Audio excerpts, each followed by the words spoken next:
নমস্কার বন্ধুরা, সোনালি with shiny Ghosh চ্যানেলে আজকে আমি আবার নতুন একটা রেসিপি নিয়ে চলে এসেছি। দেখুন এখানটায় নোটে শাক। এই নোটে শাকের চিংড়ি মাছ দিয়ে ঘন্ট করে আজকে আমি আপনাদেরকে দেখাবো। আমি নোটে শাকগুলোকে ভালো করে ধুয়ে জলে ভিজিয়ে রেখেছিলাম। চিংড়ি মাছের খোসাগুলোকে আমি ছাড়িয়ে নিয়েছি। এখন আমি কি এর সাথে মশলা দেব আপনাদেরকে দেখিয়ে দিচ্ছি। একটা গোটা আলু নিয়েছি 1 পিস, একটা গোটা পেঁয়াজ, 3-4 পিস রসুনের কোয়া, অল্প আদা, 4-5টা সবুজ কাঁচা লঙ্কা আর সাদা জিরে। এখন আমি ভালো করে এই শাকটাকে কুচিয়ে নেব এবং আলুগুলোকে সব কুচিয়ে গাছে রেডি করে আপনাদেরকে দেখাচ্ছি।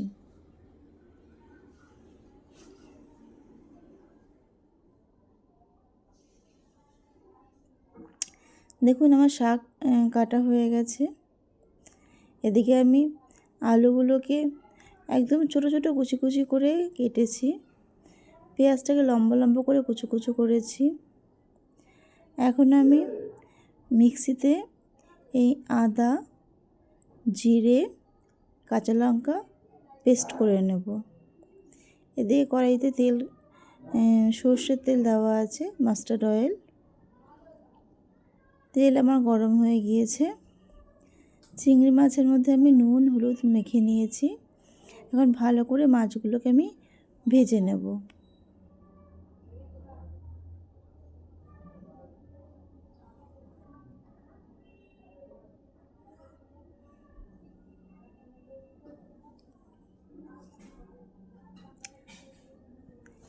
এসব আপনারা অনেক বাচ্চারাই আছে যারা শাক খেতে পছন্দ করে না। আপনারা যদি এইভাবে এই শাককে রান্না করেন তাহলে বাচ্চারা কিন্তু এই চিংড়ি মাছের জন্য খুশিতে সেই শাকটাকে তারা খেয়ে নেবে। দেখুন এখন আমি মাছগুলোকে ভেজে নিয়েছি, সব নামিয়ে নিচ্ছি।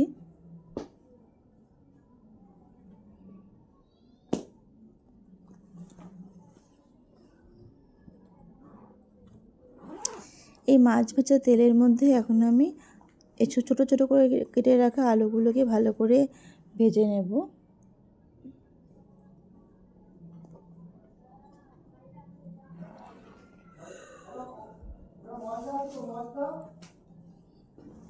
আগে মুড়ি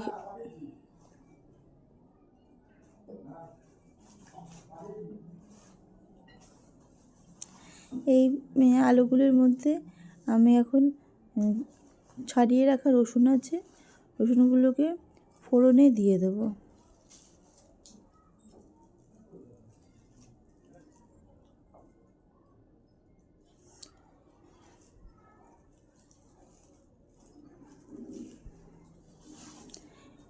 একদম লাল লাল করে ভেজে নেব। এরপর আমি কেটে রাখা পেঁয়াজের টুকরোগুলোকে এর মধ্যে দিয়ে ভালো করে কড়া করে ভেজে নেব।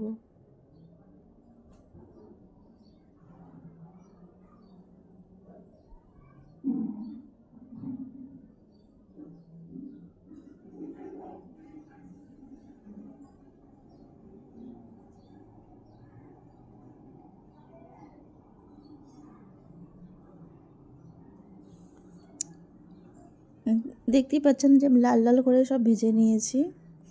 এখন আমি নুন হলুদ স্বাদ মতন এর মধ্যে আমি দিয়ে দেব।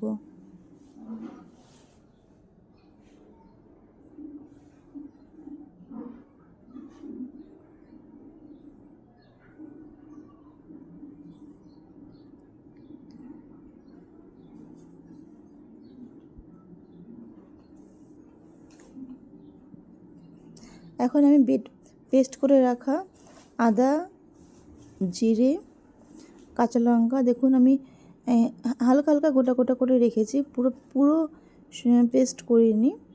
সেটা এখন আমি এর মধ্যে ভালো করে কষিয়ে নেব।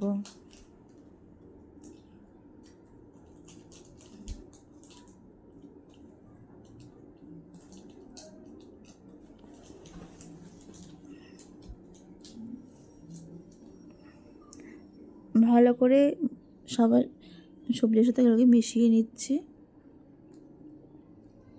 দেখুন লাল লাল করে ভাজা হয়ে গেছে। এখন আমি এর মধ্যে চিংড়ি মাছগুলো দিয়ে দেবো।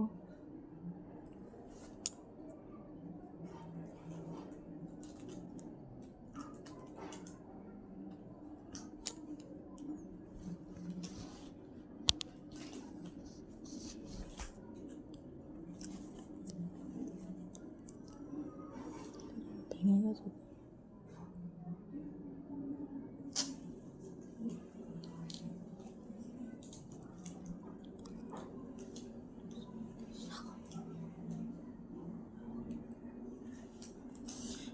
মাছের সঙ্গে ভালো করে মিক্সড করা হয়ে গেছে।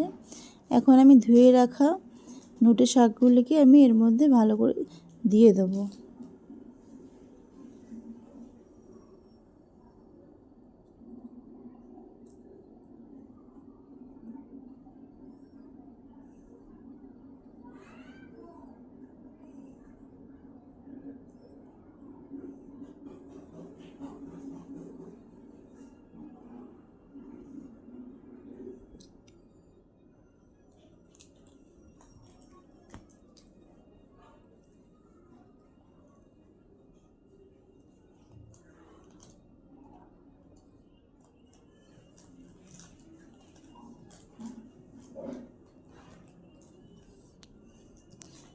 দেখতেই পাচ্ছেন ভালো করে মিক্সড করে নিচ্ছি। আমি কিন্তু এর মধ্যে এখন আর জল দেব না। ভালো করে মিশিয়ে তারপরে আমি থালা দিয়ে এটাকে ঢাকা দিয়ে দেব। 5 মিনিট ঢাকা দিয়ে রেখে দেব।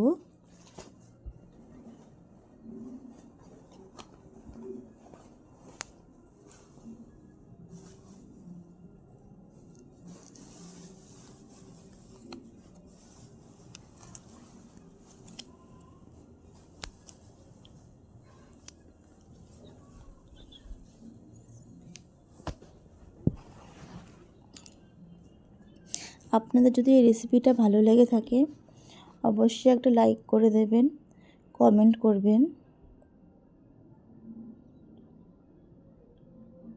আপনাদের কমেন্ট এবং লাইক আমার খুবই দরকার। আর এই চ্যানেলটিকে ভালো লাগলে অবশ্যই একটা সাবস্ক্রাইব করে দেবেন।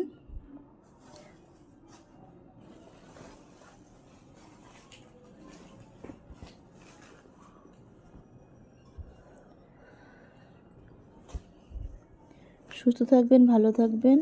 নমস্কার।